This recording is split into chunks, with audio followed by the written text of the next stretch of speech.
ഹബക്കൂക്കിന്റെ പ്രവചനം 3-ാം അധ്യായം 19-ാമത്തെ വചനം. യഹോവയായ കർത്താവിന്റെ ബലമാകുന്നു, അവൻ എൻ്റെ കാൽ പേടമാൻ കാൽ പോലെ ആക്കുന്നു. ഇവിടെ പ്രവാചകൻ പറയുകയാണ്, എന്റെ ബലം മാനുഷിക ബലമല്ല, യഹോവയായ കർത്താവ് എന്റെ ബലമാണ്.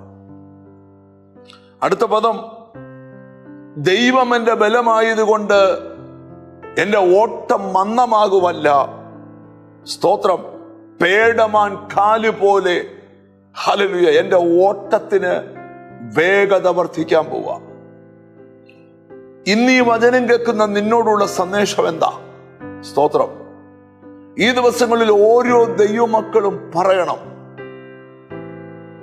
യഹോവയായ കർത്താവാണ് എന്റെ ബലം. യേശുക്രിസ്തുവാണ് എന്റെ ബലം. പരിശുദ്ധാത്മാവാണ് എന്റെ ബലം. വചനമാണ് എന്റെ ബലം. കഴിക്കുന്ന ഫുഡല്ല നിന്റെ ബലം. സ്തോത്രം. നിന്റെ അകത്തെ മനുഷ്യന്റെ ബലം എന്താന്ന് ചോദിച്ചാൽ, യഹോവയായ കർത്താവാണ് നിന്റെ ബലം. സ്തോത്രം. ബൈബിളിൽ വാക്യമുണ്ട്, ബലം നിന്നിലുള്ള മനുഷ്യൻ ഭാഗ്യവാൻ. ഇങ്ങനെ ഉള്ളവരുടെ മനസ്സിൽ സിയോനിലേക്കുള്ള പെരുവഴികളുണ്ട്. തളർത്തിക്കളയുന്ന ദുഷ്ടശക്തികൾ നിനക്ക് ചുറ്റും നിന്നുകൊണ്ട് അട്ടഹസിച്ചലറി വരുമ്പോൾ നീ പറയണം, യഹോവയായ കർത്താവാണ് എന്റെ ബലം. എന്നിട്ട് എന്താ സംഭവിക്കുന്നതെന്ന് ശ്രദ്ധിച്ചേ. അവൻ നിന്റെ കാലുകളെ പേടമാൻ കാൽ പോലെ, കർത്താവിന് സ്തോത്രം, ആക്കും.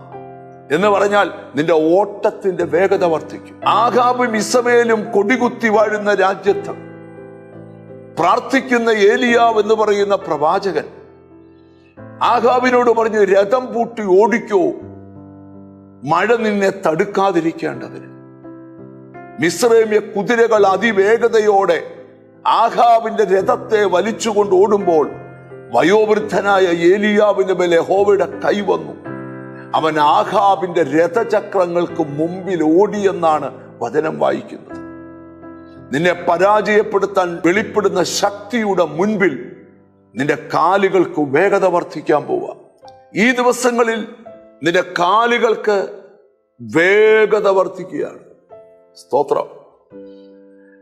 ശത്രുവിന്റെ എല്ലാ പദ്ധതിയുടെയും മുമ്പിലോടാൻ നിനക്ക് ദൈവം കൃപ തരും. നമുക്കൊന്നിച്ച് പ്രാർത്ഥിക്കാം. കാരുണ്യവാനായ ദൈവമേ, സ്വർഗസ്ഥ പിതാവേ, എന്നോട് ചേർന്ന് പ്രാർത്ഥിക്കുന്ന മക്കൾക്ക് വേണ്ടി പ്രാർത്ഥിക്കുന്നു. യഹോവയായ കർത്താവിന്റെ ബലമെന്ന് പറയുവാൻ ഞങ്ങൾക്ക് ഓരോരുത്തർക്കും കൃപ തരണമേ. അങ്ങയുടെ ബലത്താൽ ഹല്ലേലൂയ ആമേൻ ശത്രുവിന്റെ മുമ്പിൽ ഓടുവാൻ, ദൈവത്തിന്റെ വാഗ്ദത്തത്തിലേക്ക് ഓടുവാൻ ഞങ്ങൾക്ക് കൃപ തരുന്നോണ്ട് സ്തോത്രം. നിന്റെ നാമം ചൊല്ലി പിതാവിന്റെയും പുത്രന്റെയും പരിശുദ്ധാത്മാവിന്റെ നാമത്തിൽ ഇവരെ അനുഗ്രഹിച്ച് പ്രാർത്ഥിക്കുന്നു. ഇവർ അനുഗ്രഹിക്കപ്പെടട്ടെ യേശുക്രിസ്തുവിൻ നാമത്തിൽ തന്നെ. ആമേൻ. ഈ ദിവസങ്ങളിൽ പറയാം, യഹോവയായ കർത്താവ് എന്റെ ബലമാണ്. ആമേൻ. അവൻ എൻ്റെ കാലുകളുടെ വേഗത വർദ്ധിപ്പിക്കും. ഞാൻ ജയാളിയാകും. God bless you.